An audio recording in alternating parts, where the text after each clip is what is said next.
जय गुरु जी। शुक्राना गुरु जी। अनंतम अनंतम शुक्राना गुरु जी। ओम नमः शिवाय। शिव जी सदा सहाय।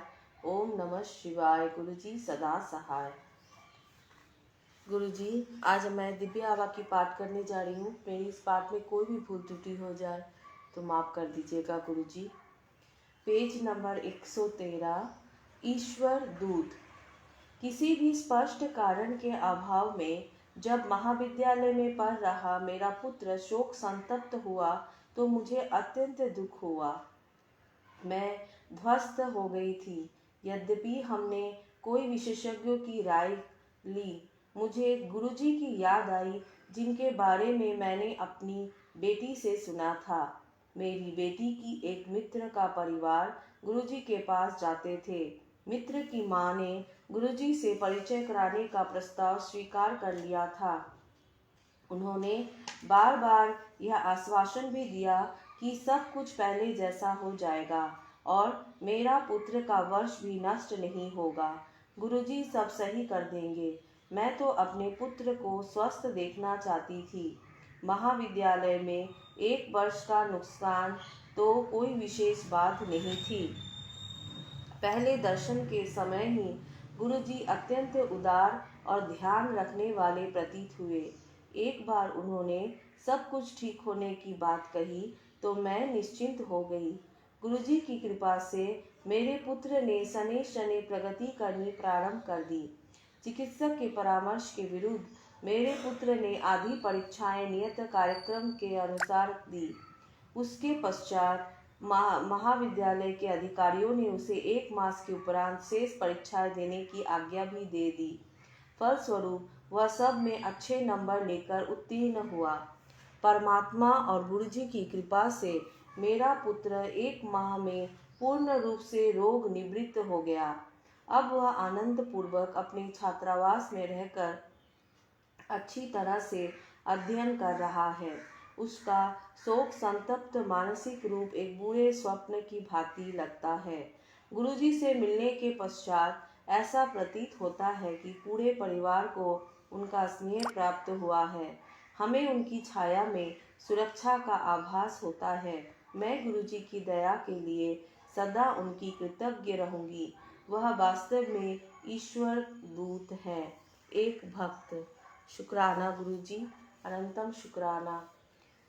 दूसरा सत्संग है सत्संग से उपचार, पेज नंबर 78। सत्संग का अर्थ सत्य सुसंगत होता है। सारांश में लाभकारी श्रवण भी कहा जा सकता है। गुरुजी के सत्संग में प्रत्येक भक्त सत्संगी है, जिसमें दुखियों को संदेश देने की क्षमता है। यह चकित करने वाली घटनाएं नहीं है। यहाँ पर श्रोताओं को लगता है कि सुना जा रहा प्रवचन उनकी ही आप बीती है। यह एक ऐसे ही सत्संग की कथा है। श्री अरुण सहगल सिर में खून के थक्के कारण चिकित्सालय में प्रविष्ट हुए थे। उन्होंने कभी गुरुजी के दर्शन नहीं किए थे। एक भक्त जो सहगल को जानते थे उनसे मिलने पहुँचे और वार्तालाप में उन्होंने गुरुजी का वर्णन करना आरंभ कर दिया। यह स्वयं में एक सत्संग था। सहगल द्वारा सत्संग सुनने के पश्चात चिकित्सक ने देखा कि वह खून का थक्का मस्तिष्क के अकर्मण्य क्षेत्र में चला गया है। यह चमत्कार सुनने के बाद उस भक्त ने सहगल को बताया कि उन पर गुरुजी की कृपा हुई है और अब उनको चिंता करने की कोई कारण नहीं है। तथापि रोगी ने इसकी अपेक्षा करी और समझा कि यह गुरु कृपा नहीं अपितु संयोग है। अगले दिन ये चिकित्सक ने सहगल को बताया कि मस्तिष्क को जाती हुई एक नस में बहुत अधिक खून के थक्के हैं और तुरंत गंभीर परीक्षण करने की आवश्यकता है।